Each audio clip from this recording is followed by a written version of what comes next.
সবাইকে আজকের লাইভ ক্লাসে শুভেচ্ছা। আজকে বেআইনি সমাবেশ 141 থেকে 140 শেষ গেছি, দেখেন।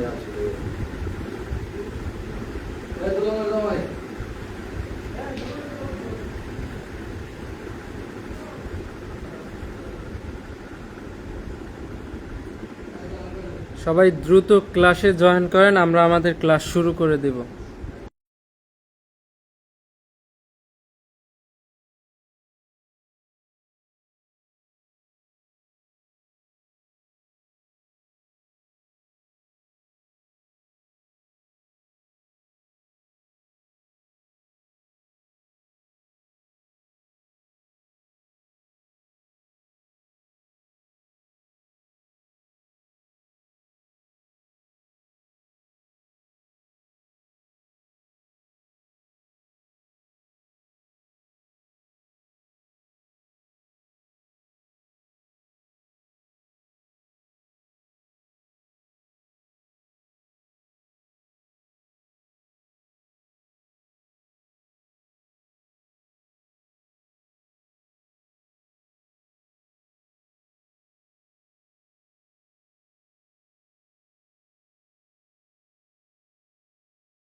সবাই ক্লাসে প্রবেশ করেন, আমরা দ্রুত আমাদের ক্লাস শুরু করব।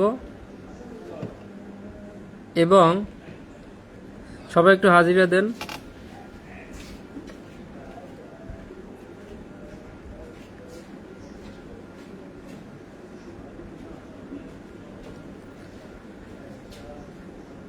যারা যারা ক্লাসে প্রবেশ করতেছেন সবাই একটু কমেন্টে হাজিরা দেন।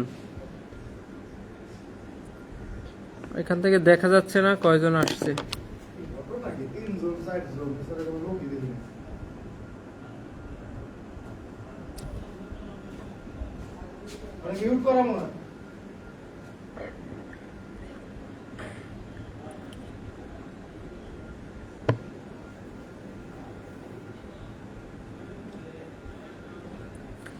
আজকে আমরা একটা গুরুত্বপূর্ণ ক্লাস করব, খুবই গুরুত্বপূর্ণ। বেআইনি সমাবেশ। বেআইনি সমাবেশ সম্পর্কিত আজকের ক্লাসটা আমরা করব। গণশান্তি পরিপন্থী অপরাধ, অর্থাৎ যে সকল সমাবেশে জনগণের শান্তি বিনষ্ট হয়।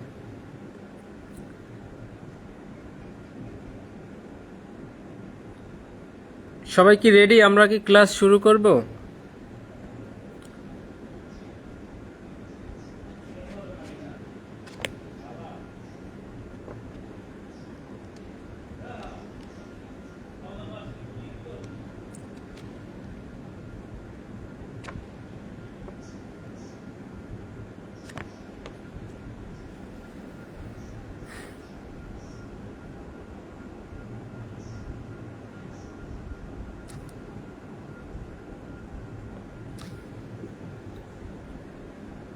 সবাইকে আজকে লাইভ ক্লাসের শুভেচ্ছা। আমরা তাহলে আমাদের ক্লাস শুরু করি।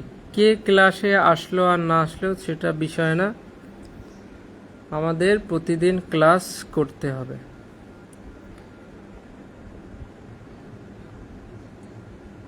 নাসির আহমেদ আসছে, থ্যাংক ইউ।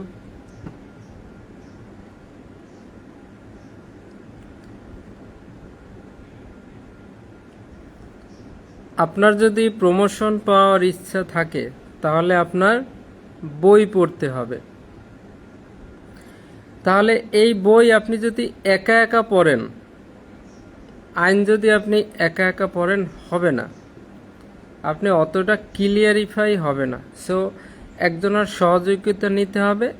এরপরে আপনি আপনার সার্কেলের সাথে, আপনার যারা আশেপাশে সার্কেল আছে তাদের সাথে আলাপ আলোচনা করেন, বই পড়েন, গাইড পড়েন, নোট পড়েন। So you must have to কি যে কোনো একজনের তত্ত্বাবধানে একটু পড়তে হবে। প্রথমবার একটু ধরিয়ে দিলে আপনি পারবেন।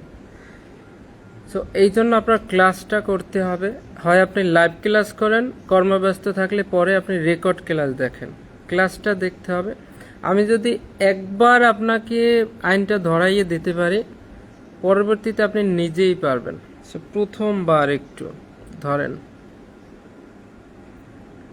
এমনভাবে আমরা আজকে বেআইনি সমাবেশটা শিখব, এমনভাবে কাঁকড়ার এই চিংড়ির পায়ের মতো চারপাশ দিয়ে এটাকে ধরবো, কোনোভাবে যেন ছুটে যেতে না পারে। বেআইনি সমাবেশটা কি, কেন, কিভাবে, কোথায়, কখন, কোন সময়, কি কাজ, কি অপরাধ কে করতে পারে, কি করলে কি হবে, কিভাবে করলে কি হবে, সব আমরা শিখে ফেলব। এজন্য কেউ যাইয়েন না, একটু থাকেন। আমরা গত ক্লাসের একটু রিভিশন দেই। 120 ক অপরাধমূলক ষড়যন্ত্র। কয়জন ব্যক্তি লাগবে অপরাধমূলক ষড়যন্ত্রে? 2 বা ততোধিক। স্বামী স্ত্রীর মধ্যে অপরাধমূলক ষড়যন্ত্র হতে পারে না। তাহলে 2 বা ততোধিক ব্যক্তি 2টা কাজ যদি করে, একটা কোনো অবৈধ কাজ করলে অথবা কোনো বৈধ কাজ অবৈধ উপায়ে করলে, অর্থাৎ করতে বা করাইতে সম্মত হইলেই সেটা অপরাধমূলক ষড়যন্ত্র হিসেবে গণ্য হবে। এই অপরাধমূলক ষড়যন্ত্র হইলে পর কি হবে? এটার শাস্তি 120 খ।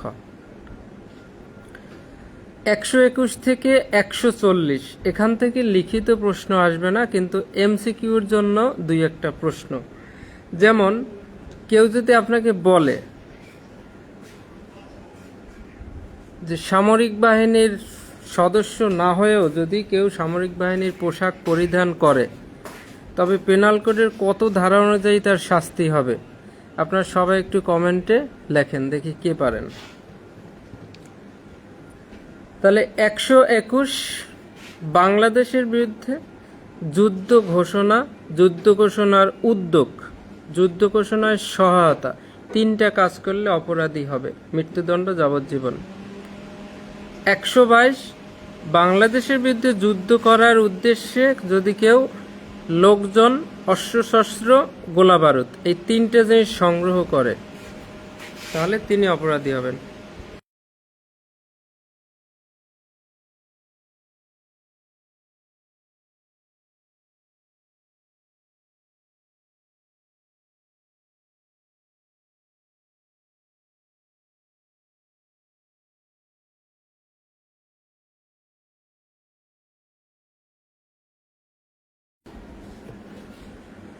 ফুলের পরিষেবা, থ্যাংক ইউ সো মাচ, খুবই ব্রিলিয়ান্ট।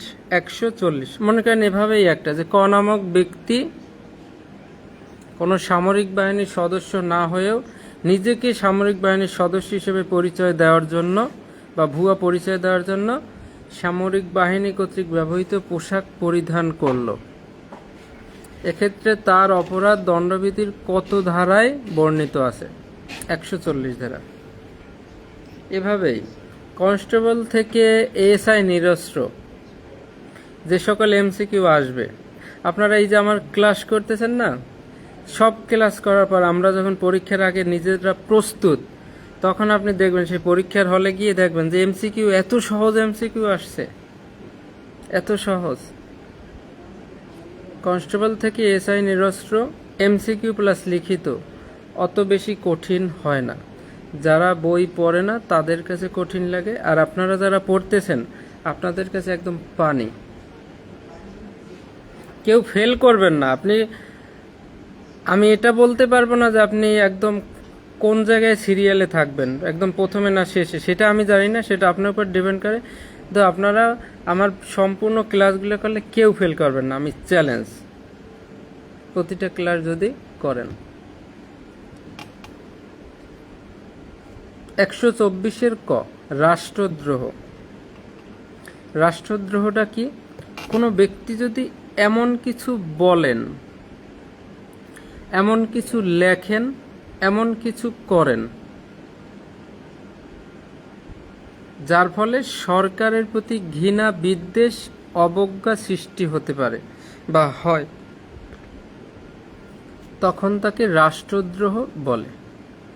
আর যিনি রাষ্ট্রদ্রোহ করেছেন তিনি হচ্ছে রাষ্ট্রদ্রোহী। 128 রাজবন্দী বা যুদ্ধবন্দীকে পলায়নে সহায়তা করা ইচ্ছাকৃতভাবে।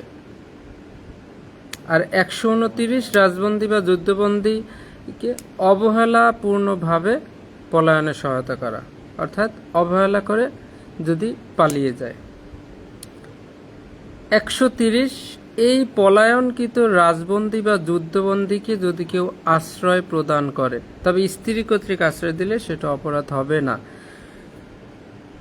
তবে যিনি আশ্রয় প্রদান করেছেন তার বিরুদ্ধে তাকে শাস্তি প্রদান করতে হলে এটা প্রমাণ করতে হবে যে সে জেনে শুনে ওই লোকটা রাজবন্দী বা যুদ্ধবন্দী, অর্থাৎ উনি পলাতক রাজবন্দী বা যুদ্ধবন্দী, এটা জেনেও তিনি আশ্রয় দিয়েছেন কিনা।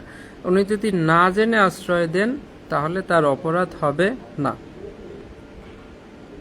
135 সামরিক বাহিনীর কোনো সদস্যকে পলায়নে বা কর্মত্যাগে সহায়তা করেন।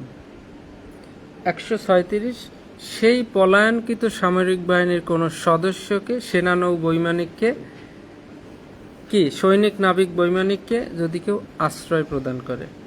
আর 140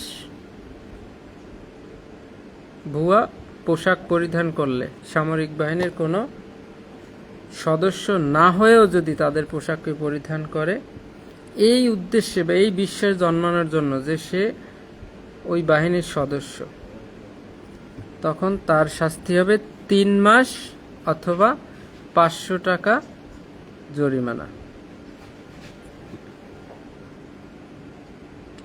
এখন এই যে নাসির আহমেদ খুবই ভালো ছেলে, ভদ্র ছেলে, কিন্তু একটু দুষ্ট, হালকা নটি প্রকৃতির, হালকা দুষ্ট। এই নাসির আহমেদ এতটাই দুষ্ট যে তার ইচ্ছা ছিল সেনাবাহিনীতে চাকরি করার, কিন্তু সে চাকরিটা কোনোভাবে পায় নাই। এখন সে এই দণ্ডবিধির 140 ধারা একদিন পড়ার পরে দেখলো এই সেনাবাহিনীর পোশাক ভুয়াভাবে পরলে মাত্র 500 টাকা জরিমানা। এখন নাসির আহমেদ চিন্তা করলো যে আমার তো ইচ্ছা ছিল, তাহলে আমি ভুয়াভাবে পোশাক পরবো, পোশাক পরে আমি ঘুরে বেড়াবো, যদি আমি ধরা খাই আমি 500 টাকা দেব, আমার শেষ, অভিযোগ শেষ। মাত্র 500 টাকা। অনেক জায়গায় লেখা থাকে এখানে কেউ হিসু করবেন না, হিসু করলে 50 টাকা জরিমানা। অনেকে আছে এই নাসির আহমেদের মতো, এখানে না বলছে তাও আমি এখানে ইস্যু করব, কি হবে, 50 টাকা দিলেই হয়ে যাবে। তো এই নাসির আহমেদ এই আইন জানার পরে সে ভাবলো মাত্র 500 টাকা দিলেই তো আমার মুক্তি হয়ে যাবে, এই অপরাধটা আর তখন আর কি হবে না, কোনো শাস্তি হবে না, 500 টাকা দিলেই শেষ। তো সে কিন্তু এই সেনা নৌ বিমান বাহিনীর যে কোনো একজনের একটা পোশাক পরে যখন সে ধরা খেয়েছে তখন সে 500 টাকা দিয়ে মুক্তি পেয়েছে, একই সাথে তার মনের ইচ্ছা পূরণ করেছে। তো কেউ এই নাসির আহমেদের মতো করতে যাবেন না। নাসির আহমেদ, তুমি কি আসো ক্লাসে?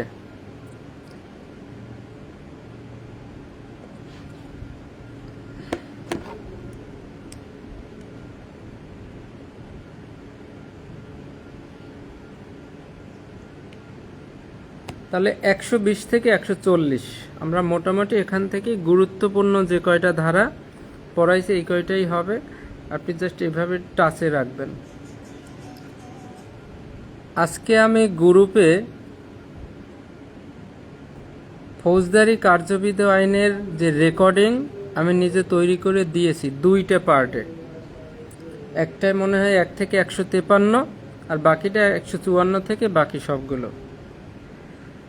আপনারা কি এই রেকর্ডিংটা পেয়েছেন? সবাই একটু কমেন্ট করেন, এবং কেউ শুনেছেন কিনা বা রেকর্ডিংয়ে কোনো ভুল আছে কিনা একটু সবাই একটু বলেন।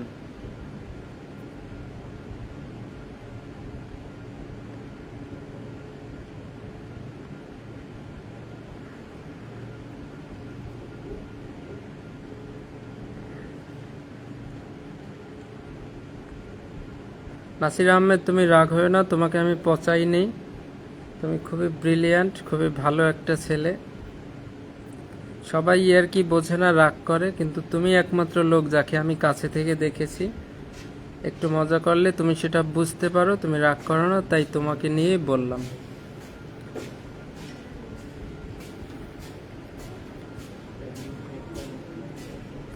সবাই এই ফৌজদারি কার্যবিধি আইনের রেকর্ডিংটা শুনবেন এবং প্রত্যেকে একটা গাইড কিনে নিয়ে ফৌজদারি কার্যবিধির প্রশ্নগুলো পড়বেন। আপনার কাছে কার্যবিধি ইজি হয়ে যাবে। আপনারা যদি গাইড কিনতে নাও পারেন, আপনাদের রুমে বা আশেপাশে দেখবেন পুলিশ লাইনে অনেকের কাছে গাইড আছে। আপনি জাস্ট হালকা একটু গাইডটা বলবেন, আমি একটু গাইডটা একটু নেই, আপনি কার্যবিধি প্রশ্নগুলো সব করে ফেলবেন। ঠিক আছে? বই কিনবেন, কিপটামি করবেন না। একটা প্রমোশন পাওয়ার পর, ঠিক আছে, একটা প্রমোশন পাওয়ার পর এগুলা খুবই আনন্দ লাগবে আপনার।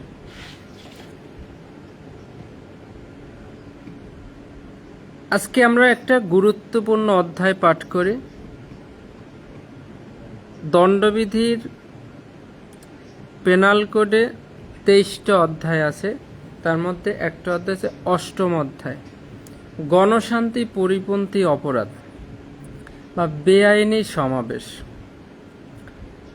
এই বেআইনি সমাবেশ কতভাবে কত জায়গায় আলোচনা হয়। বেআইনি সমাবেশ আসলে এইটা আপনাকে বুঝতে হবে। একটা জিনিস মাঠে আপনি বুঝে,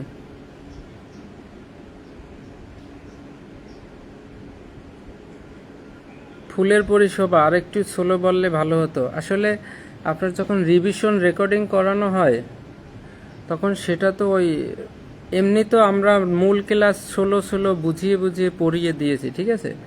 আর রেকর্ডিংটা হচ্ছে, এটা হচ্ছে জাস্ট প্রত্যেকটা ধারায় কি আছে আপনার জাস্ট মনে রাখার জন্য। হ্যাঁ, তো রেকর্ডিং ক্লাস যদি অনেক বড় লম্বা হয়ে যায় তাহলে কেউ শুনতে চাইবে না, ঠিক আছে। এখানে একটা সাইকোলজিক্যাল বিষয় আছে, তাহলে সবাই আগ্রহ হারিয়ে ফেলবে। এটা হচ্ছে জাস্ট আপনার সহায়ক। আপনি কয়দিন পর শুনবেন, মনে করেন যাতে এই আইনটা আপনি ভুলে না যান। সো এটাকে এভাবেই নিতে হবে, ঠিক আছে। আবার আমরা এই ফৌজদারি রিভিশন দিব ক্লাস আকারে, ঠিক আছে, এটা নিয়ে চিন্তা করবেন না।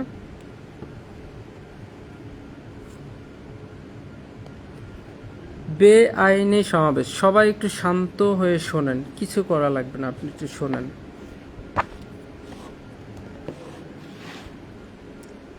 বেআইনি সমাবেশ এটা আসলে কিভাবে হয়?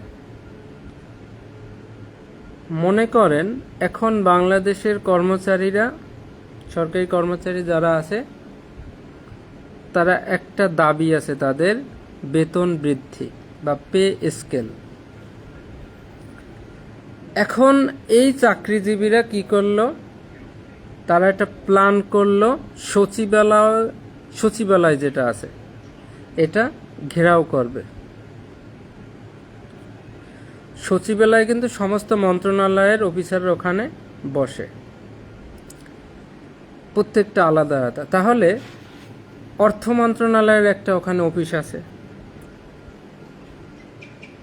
এই লোকেরা একটা প্ল্যান করলো যে তারা সচিবালয় ঘেরাও করবে, তারপর অর্থ মন্ত্রণালয় অফিসে ঢুকে তাদের যে পে স্কেলের যে দাবি, সেটা মনে করেন একটা পে কমিশন একটা সুপারিশ দিয়েছে, ওইটা এখন অর্থমন্ত্রী সই করলেই হয়ে যায়। তারা চাচ্ছে কি এই সচিবালয়ে ঢুকে সেই অর্থ মন্ত্রণালয়ে গিয়ে সেই অর্থমন্ত্রীকে দিয়ে বাধ্য করবে যে তাকে ওই সিগনেচার দিয়ে সেইটা তাহলে প্রকাশ করবে, যাতে তাদের সরকার তাদের পে স্কেল দিতে বাধ্য হয়। এখন এই যে একটা প্ল্যান হয়েছে, তাহলে সচিবালয়ের সামনে যেতে হবে। এই কি 2-1 লোক গেলে কি হবে?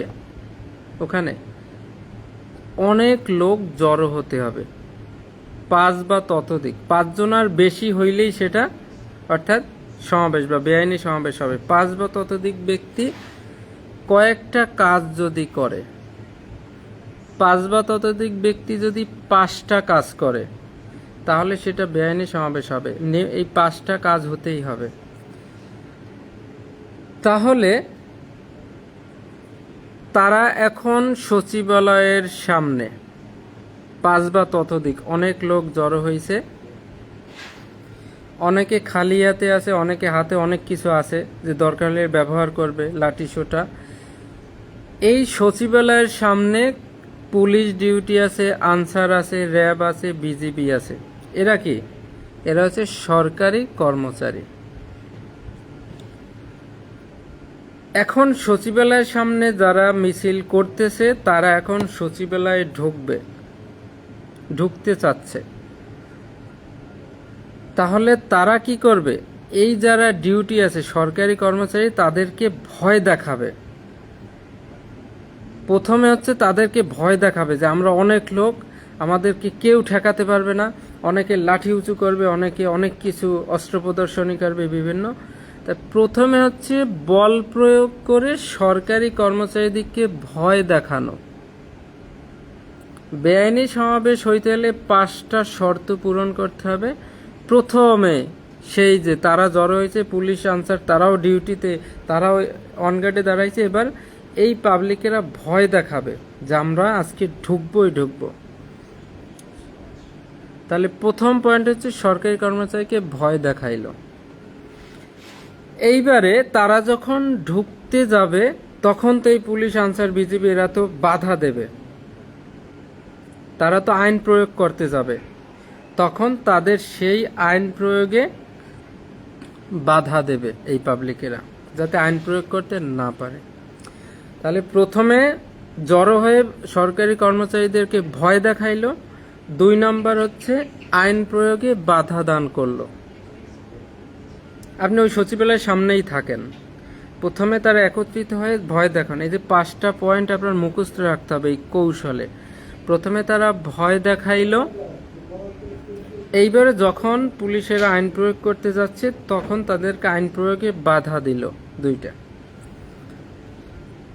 এবার 3 নম্বরে গিয়ে তারা সেই পুলিশ আনসার সবাইকে ঠেলে একদম অনধিকার মানে কি? যেখানে অধিকার নাই প্রবেশ করা, সেই সচিবালয়ের গেট ভেঙে অপকর্ম বা অনধিকার প্রবেশ বা অন্য প্রকার অপরাধ অনুষ্ঠান করা, অর্থাৎ তারা গেট ভেঙে ঢুকে গেল।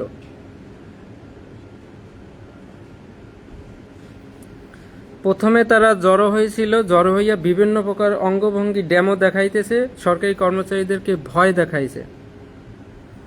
এবার ঢুকতে যাচ্ছে তখন পুলিশেরা যখন বাধা দিতে যাচ্ছে, অর্থাৎ আইন প্রয়োগ করতে যাচ্ছে, তখন সেই আইন প্রয়োগে তারা বাধা দিল।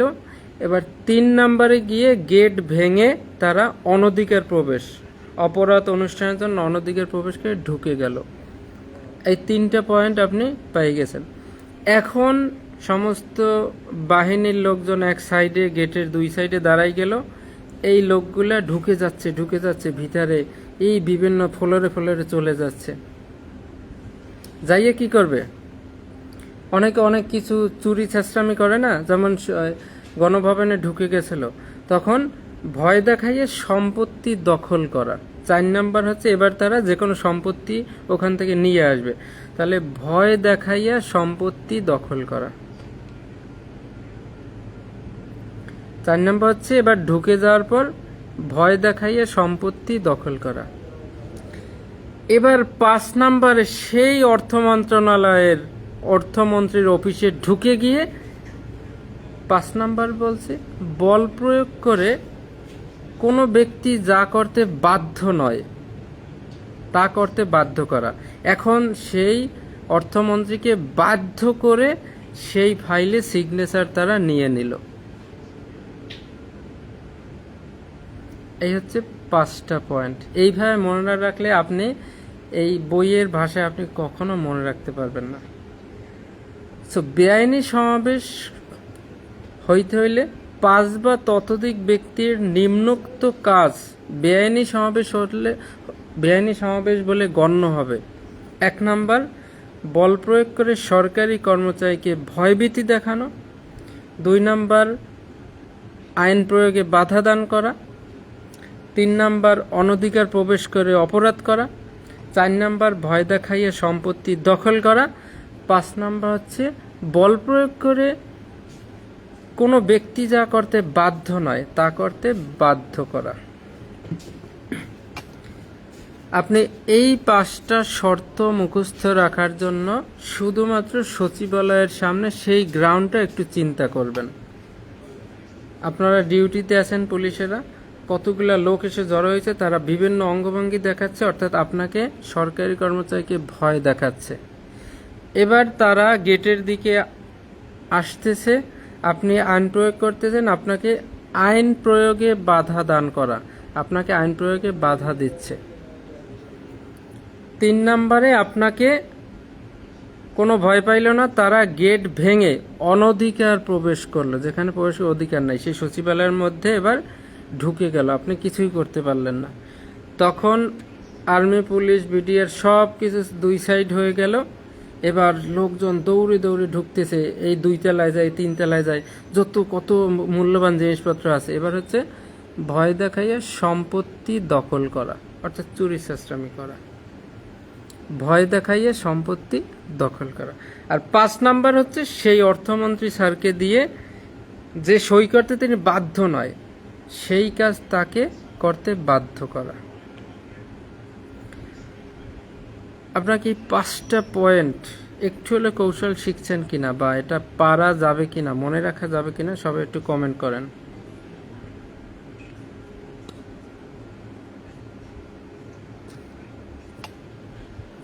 বোঝা গেছে কিনা?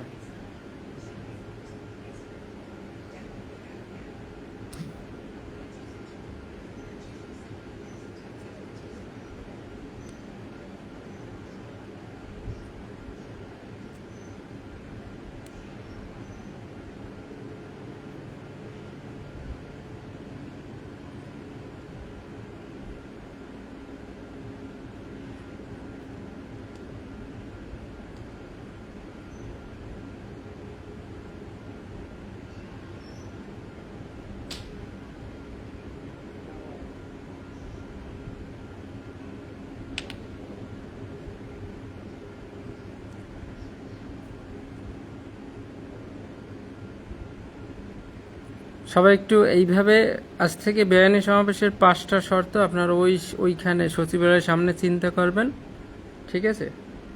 এবং তখন আপনি ইজিলি পারবেন। নইলে বই দেখে, আপনি বইটা দেখেন, মেইন বইটা 5টা শর্ত দিয়েছে, আপনি কোনোভাবে মনে রাখতে পারবেন না, কোনোভাবে না।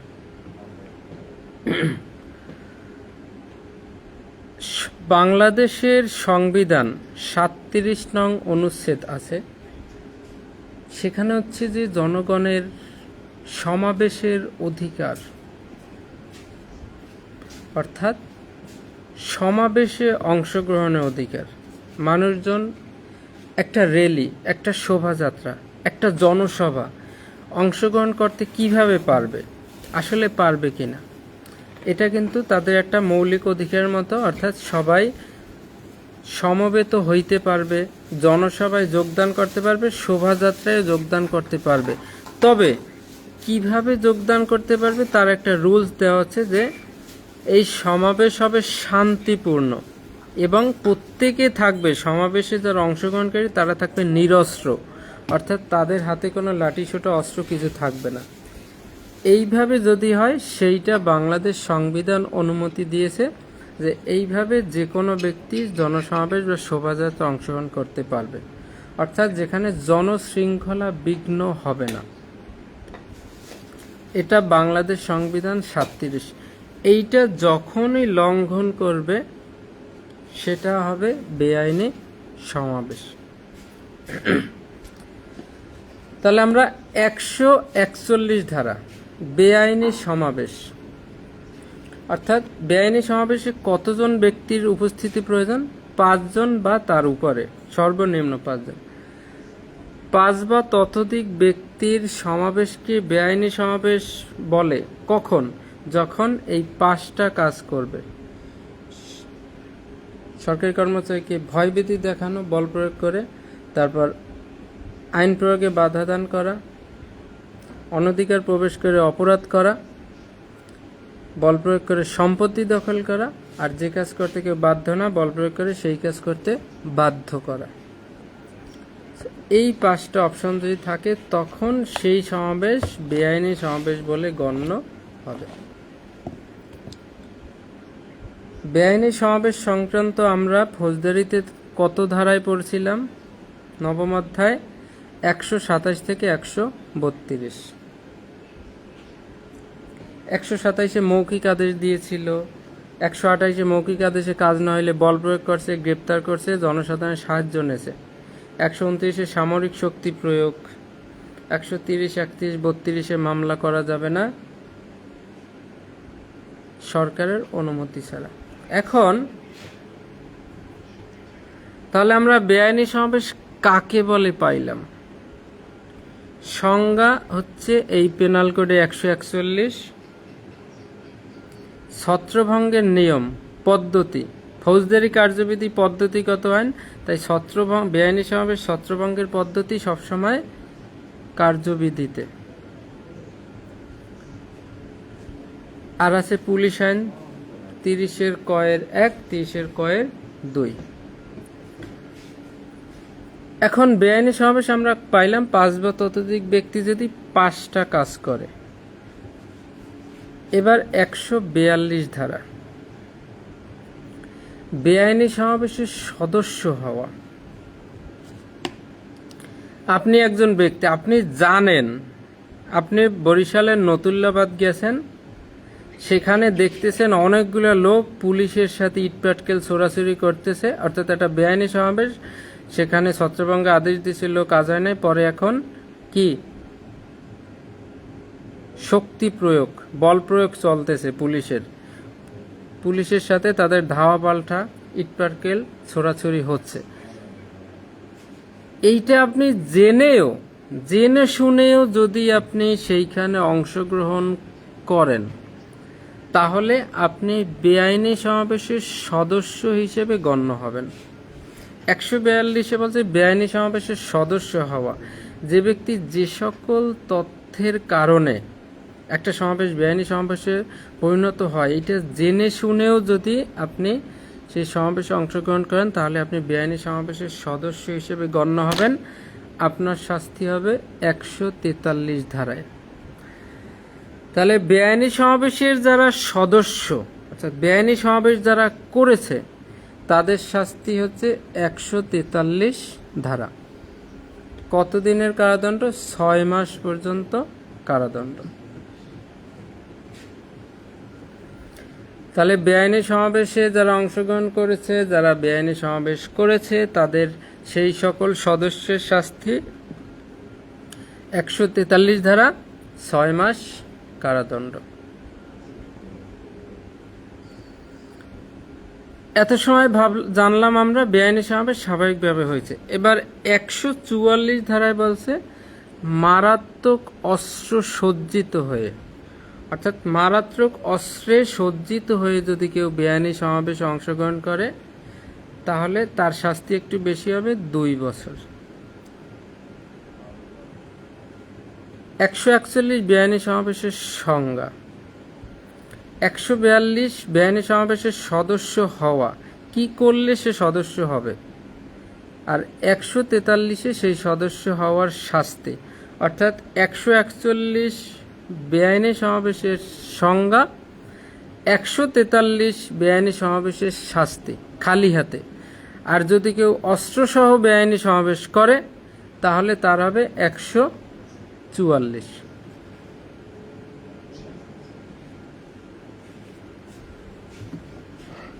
আপনারা কি সবাই বুঝতে পারছেন? 41-এর সংজ্ঞা, 43-এর শাস্তি, 44 হয়েছে অস্ত্রসহ। এইবার একটা বেআইনি সমাবেশ হচ্ছে, পুলিশ অফিসার ছত্রভঙ্গের আদেশ দিয়েছে। এই আদেশ দেওয়ার পরেও 145 ধারা হচ্ছে কোনো বেআইনি সমাবেশ যদি আইনে বর্ণিত প্রণীত, অর্থাৎ আইন অনুযায়ী কোনো অফিসার যদি ভঙ্গ করার জন্য নির্দেশ দেওয়ার পরেও যদি, অর্থাৎ জেনে শুনে নির্দেশ দেওয়া হয়েছে ভঙ্গ করার জন্য, ভঙ্গ হওয়ার জন্য, সেটা জেনে শুনেও যদি কেউ যোগদান করে বা উহাতে অবস্থান করে তার শাস্তি হচ্ছে 145 ধারা। অর্থাৎ আপনি জানেন এই বেআইনি সমাবেশ, এটা ছত্রভঙ্গের অলরেডি অর্ডার দিয়ে দিয়েছে, তাহলে এটা তো এখন অবৈধ, যেহেতু অর্ডার দেওয়া হয়েছে যে আপনারা সবাই ছত্রভঙ্গ হয়ে চলে যান। এইটা জেনে শুনেও কেউ যদি অবস্থান করে তাহলে তার শাস্তি 145 ধারা।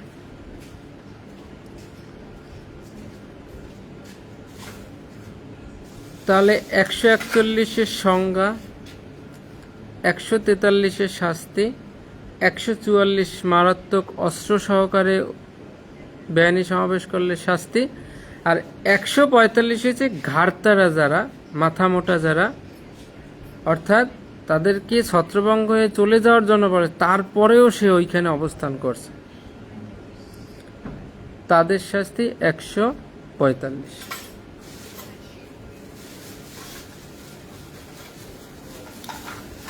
এইটুকু কি বোঝা গেছে?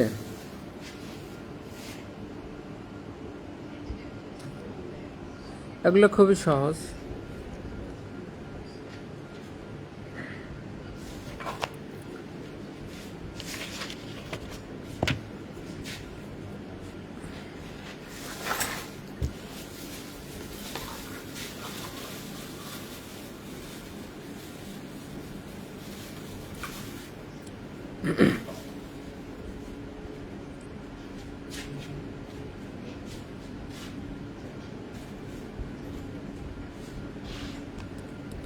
আগামী 5 তারিখ রবিবার, এই 5 তারিখের মধ্যে যারা সম্মানিত প্রদান করবেন, 5 তারিখ নতুন গ্রুপ খোলা হবে, সেখানে নতুনভাবে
সরি মিউট করা ছিল।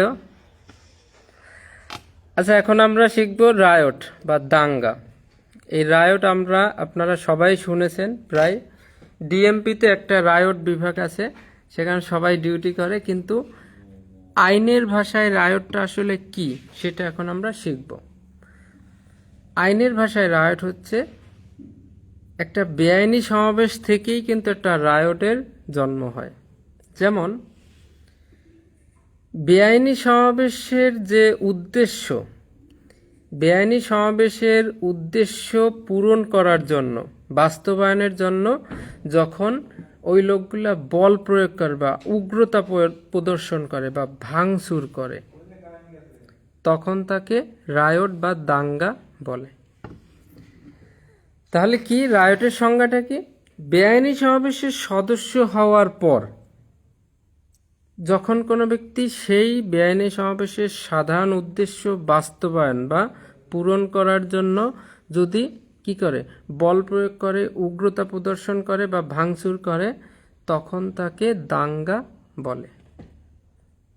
দাঙ্গা হতে হলে আগে কি, বেআইনি সমাবেশ হইতে হবে। সেই সমাবেশের তাদের যে উদ্দেশ্য সেইটা যখন পূরণ না হয়, তখনই তো তারা আরও আক্রমণাত্মক হয়। লাঠিসোঁটা অস্ত্রশস্ত্র ঢিল ছোড়াছুড়ি করে, ঠিক তখনই কিন্তু রায়ট শুরু হয়। তা রায়ট বা দাঙ্গাটা কি, যে এই বেআইনি সমাবেশ শুরু হওয়ার পরে সেই বেআইনি সমাবেশের উদ্দেশ্য বাস্তবায়নের জন্য যখন সেই সদস্যরা কোনো বল প্রয়োগ করে, কোনো উগ্রতা প্রদর্শন করে অথবা ভাঙচুর শুরু করে, তখন তাকে দাঙ্গা বলে। আশা করি সবাই বুঝতে পারছেন। অর্থাৎ বেআইনি সমাবেশের কোনো সদস্য যখনই উগ্র হয়ে ওঠে সেটা তখনই দাঙ্গায় পরিণত হয়। অর্থাৎ সহিংস বেআইনি সমাবেশের নাম দাঙ্গা। সহিংস অর্থাৎ হিংসা, অর্থাৎ আক্রমণের সহিত যে বেআইনি সমাবেশটা হয়। নর্মাল একটা বেআইনি সমাবেশ হচ্ছে সবাই যমুনায় প্রবেশ করবে, অনেক লোক মনে করেন কোনো একটা পার্টি তাদের একটা দাবি নিয়ে আসছে, অনেকগুলো লোক যমুনায় প্রবেশ করবে, সেখানে আমাদের পুলিশেরা ডিউটি আছে। একটা রোডের যমুনার সামনে একটা ব্যারিকেড দেওয়া হইল, দেখেন না ওই যে রোড স্টপার যেগুলা একটা বেড়ার মতো দেওয়া হয়, এগুলা এসে যখন তারা হালকা ধাক্কাধাক্কি করবে, যমুনায় প্রবেশ করবো আমরা, হালকা ধাক্কাধাক্কি, এটা কোনো অস্ত্র টস্ত্র লাঠি সোটা কোনো কিছু নাই, শুধু নর্মাল যখন ধাক্কাধাক্কি করবে পুলিশের সাথে, পুলিশেরা একটু ঠেলে, ওনারা একটু পিছনে যায়, আবার ওনারা একটু ঠেলা দেয়, পুলিশেরা একটু পিছনে যায়, মানে একটা নাটক হচ্ছে ওখানে। হ্যাঁ, এই নাটক যত সময় চলবে জাস্ট নর্মালি হাত দিয়ে ঠেলাঠেলি ততক্ষণ সেটা বেআইনি সমাবেশ। কিন্তু যখন তারা উগ্র হয়ে উঠবে, লাঠিসোঁটা ইটপাটকেল এইটা সেটা, পুলিশও যখন অস্ত্র প্রয়োগ করবে, সেই টিয়ার শেল গ্যাস গান ব্যবহার করবে, তখনই কিন্তু সেটা আর বেআইনি সমাবেশ থাকবে না, সেটা হয়ে যাবে দাঙ্গা। অর্থাৎ এই বেআইনি সমাবেশের সদস্যরাই যখন উগ্র হয়ে ওঠে, বল প্রয়োগ করে বা ভাঙচুর শুরু করে বা আক্রমণ শুরু করে, তখন সেই বেআইনি সমাবেশটাই দাঙ্গায় পরিণত হয়। তো সহিংস বেআইনি সমাবেশের নাম হচ্ছে দাঙ্গা। তাহলে দাঙ্গা 146, দাঙ্গার শাস্তি 147, আর মারাত্মক অস্ত্রে সজ্জিত হয়ে দাঙ্গা করলে 148।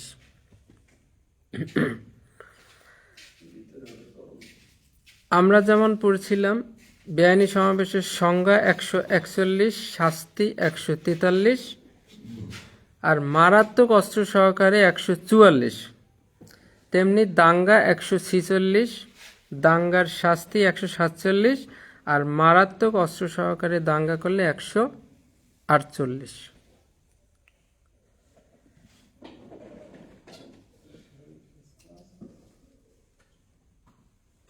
তাহলে দাঙ্গা কেউ করছে কিনা সেটা প্রমাণ করতে হলে কি কি বিষয় প্রমাণ করতে হবে? যে ওখানে একটা বেআইনি সমাবেশ হয়েছিল, এই অভিযুক্ত ব্যক্তি সেই বেআইনি সমাবেশ সদস্য ছিল, তিনি কি হয়েছে, বেআইনি সমাবেশ সদস্য হওয়ার পরে তিনি উগ্র হয়ে উঠেছিলেন, তিনি কি করছেন, অপরাধে লিপ্ত হয়েছিলেন। এই ধরনের বিষয়গুলো যখন প্রমাণ করা হবে তখন, অর্থাৎ এইগুলোর মাধ্যমে দাঙ্গা প্রমাণ করা যাবে। এখন কোনো লোক যদি বেআইনি সমাবেশে শুধু অংশগ্রহণ করছে, কোনো উগ্রতা দেখায় নাই, তাহলে কিন্তু সে দাঙ্গা করেছে এই বলে আপনি চার্জ আনতে পারবেন না। তখন সে শুধু বেআইনি সমাবেশের সদস্য হবে, যার শাস্তি 143। কিন্তু দাঙ্গা করবে কখন? যখন সে উগ্রতা প্রদর্শন করবে। এক পর্যায়ে যখন পুলিশের সাথে লাঠি, ওই যে বিভিন্ন তারা ইটপাটকেল ছোড়াছুড়ি হয়, ভাঙচুর শুরু হয়, আগুন জ্বালাও পোড়াও, মানে এই সেই যত কিছু শুরু হয়, তখন সেটা দাঙ্গায় পরিণত হয়। বেআইনি সমাবেশের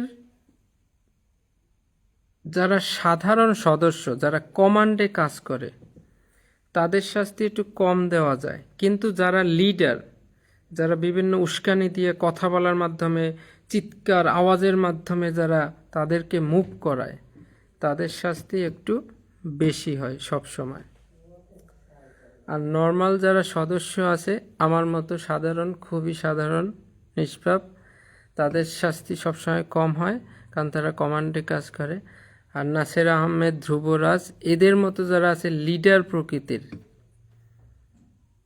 যারা উস্কানি দিয়ে বেড়ায়, জনগণকে বোকা বানিয়ে তাদেরকে দিয়ে ভাঙচুর করায়, এই সমস্ত লিডারের শাস্তি হবে একটু বেশি। তাহলে আমরা 141 ধারা বেআইনি সমাবেশ, বেআইনি সমাবেশে কয়জন ব্যক্তি লাগবে? সর্বনিম্ন 5 জন ব্যক্তি। 5 বা ততোধিক ব্যক্তি 5টা কাজ করতে হবে। এই 5টা কাজ যদি করে তখন সে বেআইনি সমাবেশ করেছে বলে গণ্য হবে। কি কি? বল প্রয়োগ করে, কি সরকারি কর্মচারীকে ভয়ভীতি দেখানো, সরকারি কর্মচারীকে আইন প্রয়োগে বাধা দান করা, 3 হচ্ছে অনধিকার প্রবেশ করে অপরাধ করা, 4 হচ্ছে বল প্রয়োগ করে সম্পত্তি দখল করা, 5 হচ্ছে এমনভাবে ভীতি প্রদর্শন করা, অর্থাৎ যে কাজ যে ব্যক্তি যে কাজ করতে বাধ্য নয় তাকে দিয়ে সেই কাজ করতে বাধ্য করা। এই 5টা কাজ যদি 5 বা ততোধিক ব্যক্তি করে তখন সেটা বেআইনি সমাবেশ বলে গণ্য হবে।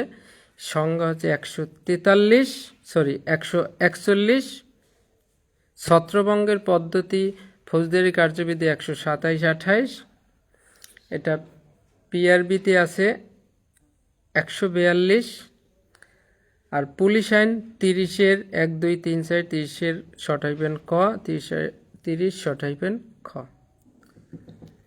তাহলে 141 সংজ্ঞা, এই বেআইনি সমাবেশের শাস্তি 143, আর যদি অস্ত্র সহকারে সজ্জিত হয়ে বেআইনি সমাবেশ করে 144। এবার 145 মাথা মোটা যারা, অর্থাৎ যাদেরকে ছত্রভঙ্গ হওয়ার জন্য নির্দেশ দেওয়ার পরেও যারা ওইখানে দাঁড়িয়ে থাকে, না আমি যাব না, ঠিক আছে, তাদের হচ্ছে 145। আর 46 হচ্ছে দাঙ্গা। বেআইনি সমাবেশকালে সেই সমাবেশের উদ্দেশ্য যখন নর্মালি কাজ না হয় তখন যারা সহিংস হয়ে ওঠে, উগ্রতা প্রদর্শন করে, বল প্রয়োগ করে, ভাঙচুর করে, জ্বালাও পোলাও করে, তখন এইগুলো করলেই সেটা হয়ে যায় দাঙ্গা। অর্থাৎ সহিংস বেআইনি সমাবেশের নাম দাঙ্গা। এই দাঙ্গার সংজ্ঞা হচ্ছে 146, শাস্তি হচ্ছে 147, আর মারাত্মক অস্ত্র সহকারে কেউ যদি দাঙ্গা করে তাহলে সেটা হচ্ছে 148 ধারায় শাস্তি। তো হচ্ছে আজকে ক্লাস আমাদের কারেন্ট চলে গেছে, ওয়েদার ইজ ভেরি হট, খুবই গরম,